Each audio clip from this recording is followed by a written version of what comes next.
Boy from the fog, the screen opens in silence.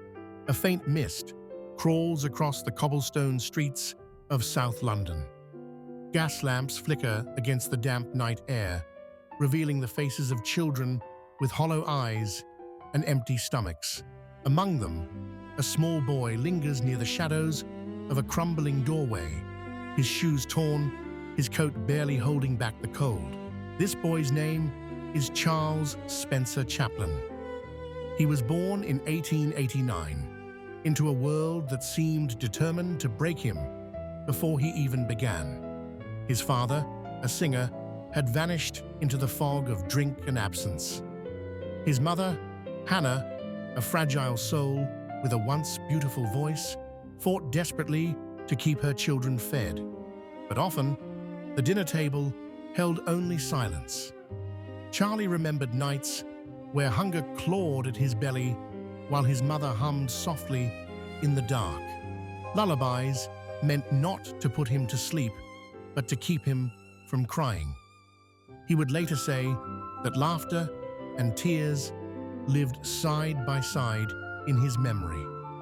In those years, he learned the first cruel truth of life. Poverty doesn't just empty your pockets, it tests the strength of your spirit. The streets became his stage.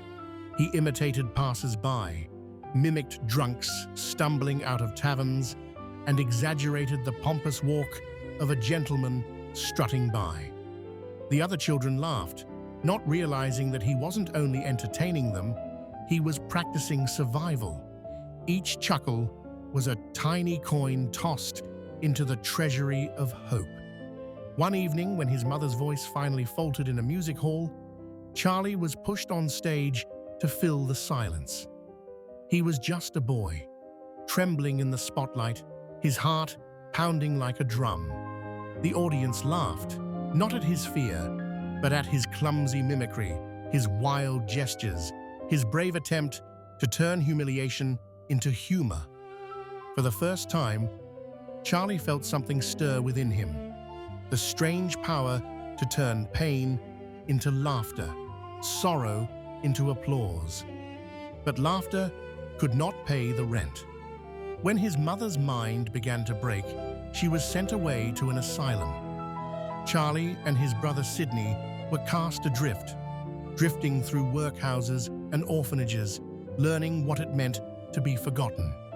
The streets of London raised them harder than any parent ever could. Still, Charlie carried with him a secret. Behind the hunger, behind the tears, he knew there was a rhythm to the world, a rhythm that could make people laugh, even when they were broken. All he needed was a stage and the courage to step onto it. And so, a boy born into despair began his long march toward immortality, not yet knowing that his little hat, his cane, and his crooked walk would one day bring hope to millions. As the mist thickens, the boy's figure fades, leaving only the echo of his small shoes against the cobblestones, leading us toward the next chapter. Across the ocean, into the spotlight, the fog of London dissolves, and in its place rises the vast, grey body of the Atlantic Ocean. A ship's horn bellows across the harbour, echoing like a summons to destiny. On the deck, among crowded passengers clutching their meagre belongings, stands a young Charlie Chaplin. His coat is too thin for the cold sea wind, but his eyes burn with something stronger than hunger: possibility. He was barely out of boyhood, yet already carried the weight of lifetimes. Vaudeville had given him a taste of performance, traveling with Fred Karno's comedy troupe, but it was this voyage to America that promised something more. The land of opportunity, they called it. For Charlie, it was the land of escape. Escape from poverty, from shame, from the London streets that had branded him with struggle. On deck, he entertained fellow passengers. He mimicked the sway of the ship, stumbling dramatically with each wave, his hat nearly flying into the sea. Even in the middle of the Atlantic, he found an audience. A ripple of laughter rolled across the deck. Charlie smiled, not because he was proud, but because laughter was oxygen. Without it, he could not breathe. When the ship finally docked in New York, the skyline was a forest of ambition. Towering buildings seemed to pierce the clouds, a sight both intimidating and intoxicating. He stepped onto American soil with little more than a suitcase, a bowler hat, and a restless dream. The vaudeville circuits of America were harsh, unforgiving arenas. In smoky theaters filled with restless crowds, Chaplin refined his craft. He studied every stumble, every pause, every twitch of an eyebrow. Timing became his religion. He discovered that a second too soon lost the laugh, and a second too late killed the moment. Comedy, he realized, was as precise as music. Then came Hollywood. Still young, still a wilderness of opportunity. The studios were sprouting like factories, each producing reels of silent pictures that flickered in Nickelodeons across the country. To most actors, these were cheap novelties. To Charlie, they were a revolution. When he first stood before the camera, it felt like stepping into a mirror that never blinked. There was no script, no voice, only the raw poetry of movement. He tilted his bowler hat, twirled a cane he didn't yet own, and let his body speak where words could not. Something magical happened. Audiences laughed, gasped, and leaned closer. In a world that had just discovered moving pictures, Charlie was already bending the medium to his will. Each reel carried a piece of him. The street boy who survived hunger, the son who lost his mother to madness, the artist who turned wounds into wonder. And yet, he was only beginning. The little tramp, the character who would define him, was still waiting to be born. As the camera pulls back, we see Chaplin walking through the chaotic streets of Los Angeles, surrounded by wagons, horses, and primitive cameras. The young man disappears into the hum of a city inventing itself, not yet knowing he will soon become its brightest star. The birth of the Tramp. The camera opens on a dusty Hollywood lot. Horses pull carts loaded with scenery, cameras the size of wardrobes creak on wooden wheels, and directors bark orders through megaphones. Among the chaos wanders a young man with restless eyes, Charlie Chaplin, searching for something he doesn't yet know he's missing. It was on one of these mornings in 1914 that fate nudged him forward. He had been handed a small role in a Keystone short film. Nothing remarkable, just another comic to fill the frame. But backstage, as the wardrobe rack rattled with costumes, Charlie paused. His hand touched a battered bowler hat. Next to it hung a shabby jacket, too small for its hanger, and a pair of oversized trousers that sagged like they'd been worn by giants. He hesitated. Then, with a half smile, he pulled them on. The pants drooped comically, the jacket pinched, the shoes flapped like tired mouths. He grabbed a bamboo cane, twirled it absent-mindedly, and set the hat just off-center on his curls. In the mirror, a stranger looked back at him, awkward, foolish, yet strangely dignified. When he stepped onto the set, no one paid much attention. Cameras rolled, and Charlie shuffled into the scene. His walk was peculiar, feet turned outward, shoulders back, chin high, as though he were both beggar and prince. He tipped his hat with exaggerated grace, spun his cane like a fencer, and tripped over his own shoes with the elegance of a dancer. The crew chuckled. The director leaned closer. Something was happening. That night, When the film reel was projected for the first time, the theater erupted. Audiences howled with laughter, not just because the tramp stumbled, but because he stumbled like them. In his awkwardness, they saw their own struggles. In his stubborn dignity, their own longing for respect. He was poor, yet proud, clumsy, yet clever, alone, yet never defeated. The tramp was born, not as a character, but as an idea. A mirror held up to the human soul, wrapped in a bowler hat and mustache. Soon, his image spread everywhere. Posters plastered street corners. Children imitated his waddle. Immigrants, workers, housewives, all found themselves in his crooked smile. In a world battered by poverty and war, the tramp was not just funny.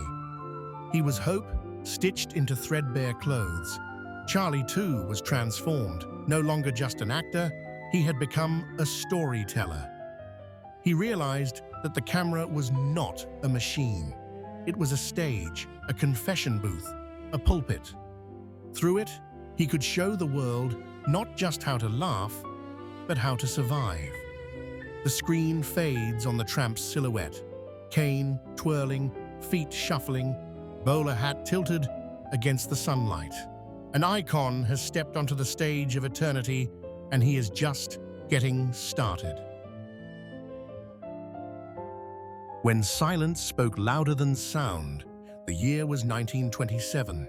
A single film shattered Hollywood's silence: The Jazz Singer. For the first time, audiences heard synchronized voices from the silver screen. Gasps turned into applause. Theaters echoed not with the tap of piano keys, but with dialogue. The age of the talkies had arrived, but not everyone was cheering. In a small cutting room at Chaplin Studios, reels of film coiled like sleeping serpents. Charlie sat hunched over a moviola machine, his face lit only by flickering images of the tramp. For years he had spoken in silence, told stories through the poetry of movement, and built entire worlds without uttering a word. To him, cinema was not about dialogue. It was about the soul in a gesture, the tear hidden in a smile. Executives urged him to adapt. Audiences want sound now, Charlie, voices, music halls on film. But Chaplin resisted. Why should I trade the language of the world for the chatter of one country, he argued. Silent films spoke across borders. A laugh needed no translation. A sigh belonged to everyone. Still, the pressure mounted. Studios were installing microphones in every set. Theaters were tearing out their orchestras to make room for speakers. Friends warned him, "If you don't follow, you'll vanish." Yet Charlie refused. Instead, he doubled down on silence. He created City Lights, 1931, one of his greatest masterpieces, in the very era when silence was declared dead.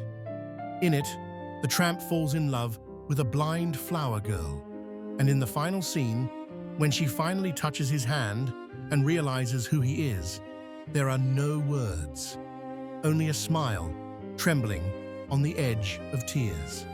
And that silence shook audiences more deeply than any dialogue could. Hollywood declared him stubborn. Critics called him outdated. But the people filled the theaters anyway.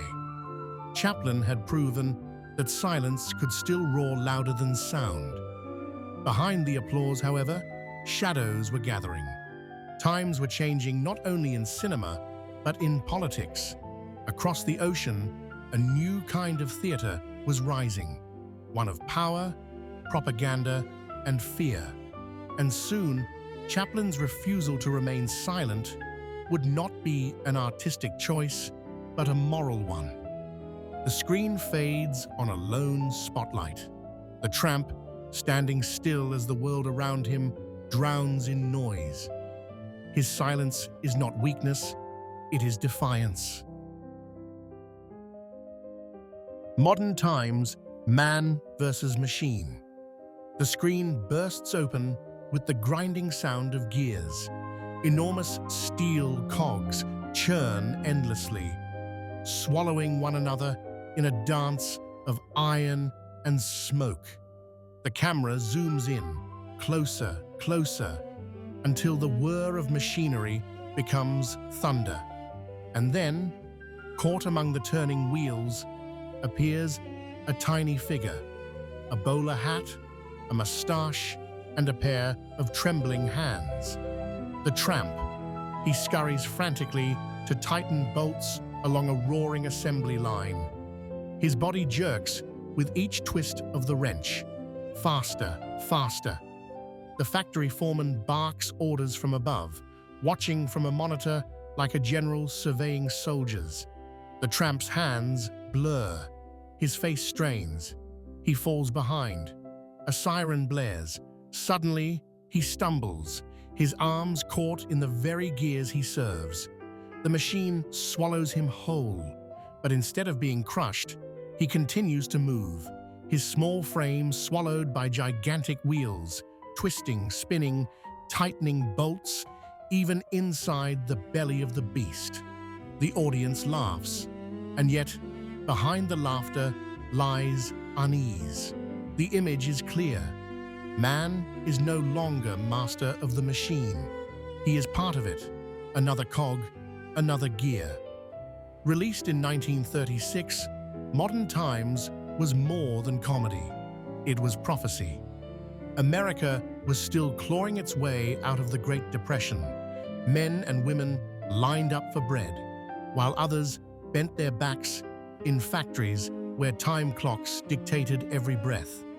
Chaplin's Tramp became their voice, the clown who dared to expose the cruelty of a world that demanded speed over soul, efficiency over humanity.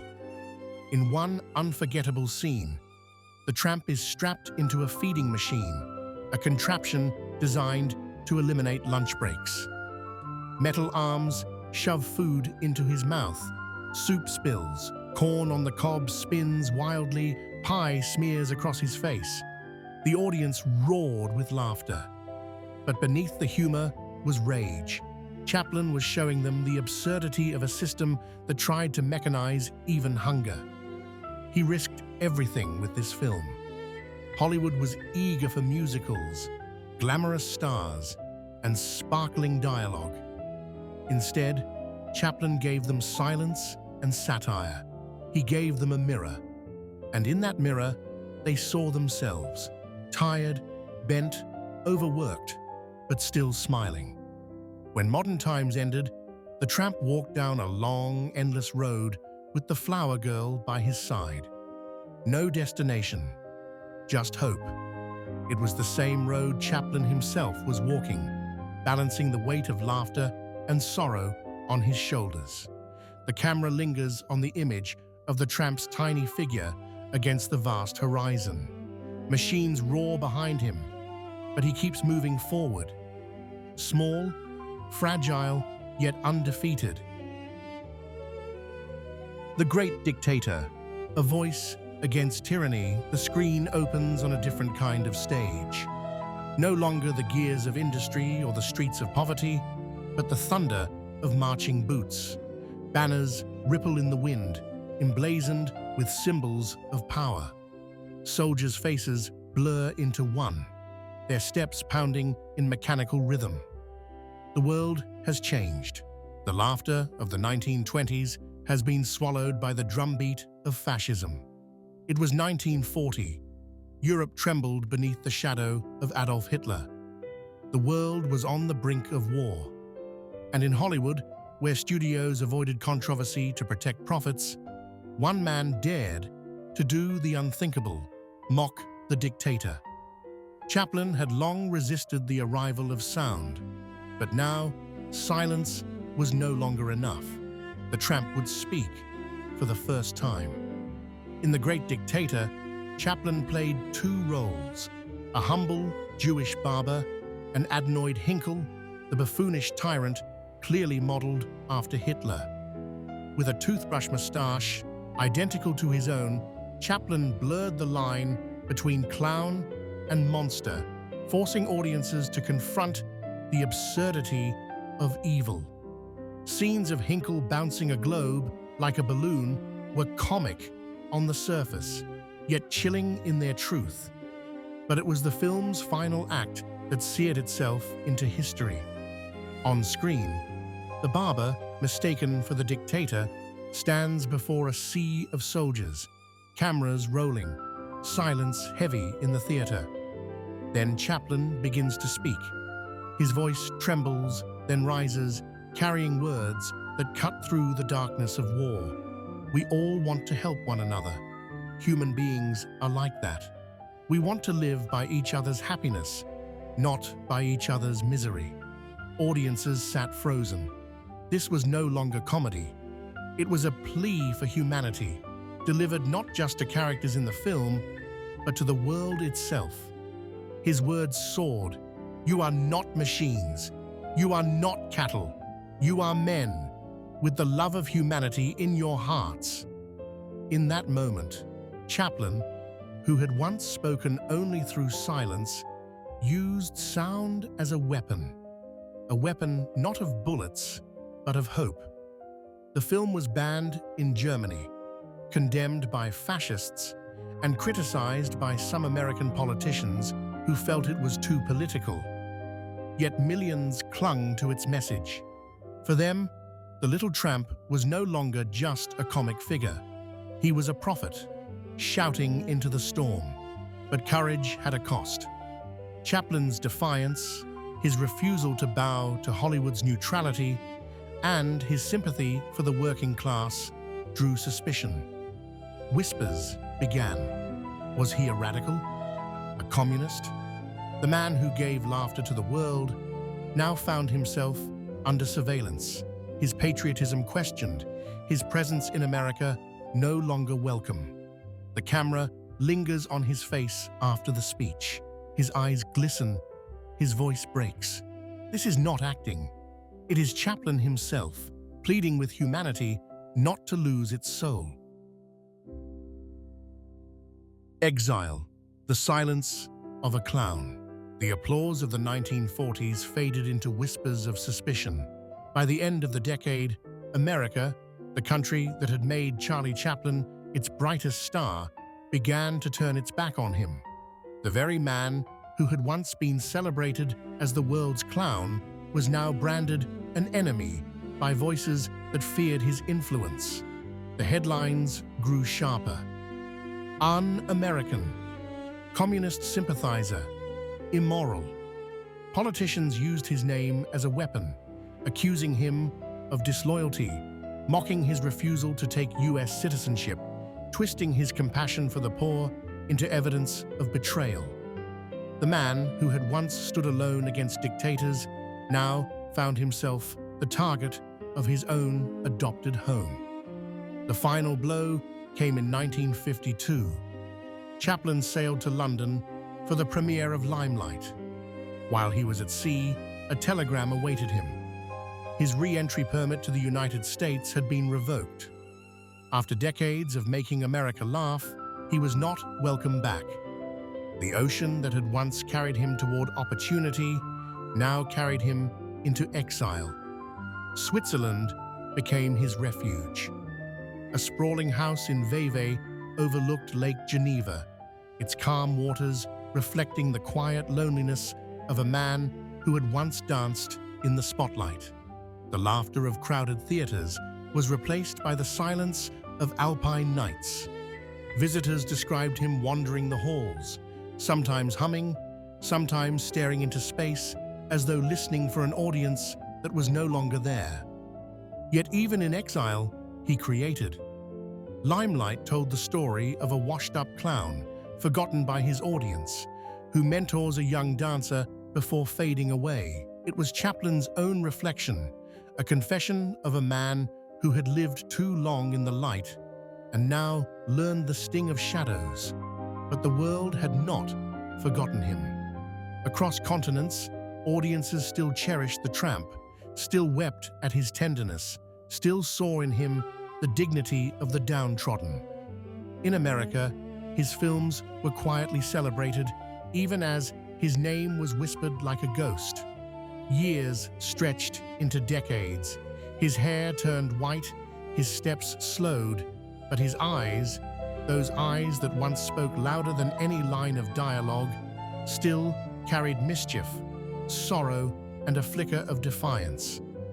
He had been cast aside by the land that made him, but he remained what he had always been, a storyteller who belonged not to one country, but to the world.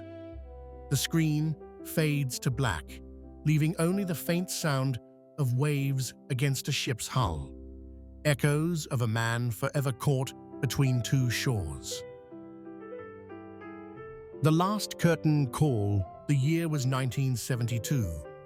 2 decades had passed since Charlie Chaplin had been driven from America, his name dragged through mud, his legacy shadowed by suspicion. Now, an unexpected invitation arrived, an olive branch from the very industry that had once cast him out. The Academy of Motion Picture Arts and Sciences wished to honor him with an honorary Oscar. When the night came, the stage at the Dorothy Chandler Pavilion glowed with golden light. The audience was a sea of Hollywood's brightest stars, actors, directors, legends who had built their art upon the foundations Chaplin had laid. The announcer's voice rang out, "Ladies and gentlemen, Mr. Charlie Chaplin."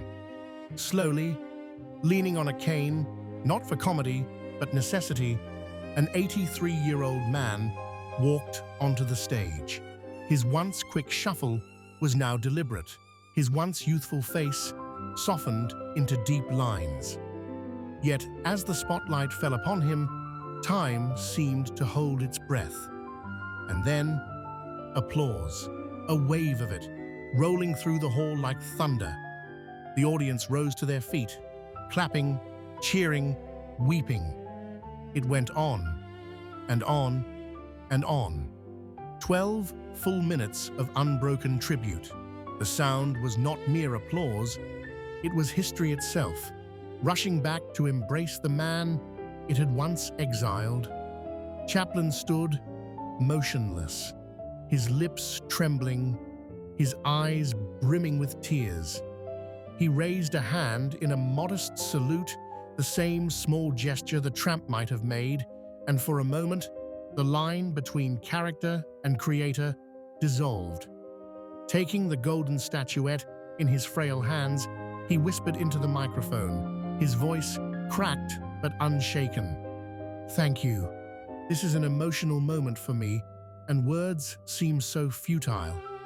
But I can only say, thank you." It was the final act of a life spent balancing laughter and sorrow. The boy from London's slums, who had turned hunger into humor, who had mocked tyrants with a smile, who had been silenced and exiled, now stood again before the world. Not as a clown, not as an outcast, but as an immortal. 5 years later, on a quiet Christmas morning in 1977, Chaplin passed away in his sleep at his Swiss home. The world mourned, not with silence, but with remembrance. In every flicker of black and white film, in every child's laugh at a pratfall, in every tear shed at a silent smile, his spirit lived on. The curtain had finally fallen, but the tramp, walking down that endless road with his head held high, would never disappear. The screen fades to white, and in the silence that follows, one last image remains. A little man in a bowler hat, twirling his cane, smiling at us as he walks into eternity. These stories are not just about the past. They are about memory, resilience, and the timeless power of humanity. If you wish to walk further on this journey with us, then join our family now. Subscribe and let these stories live with you.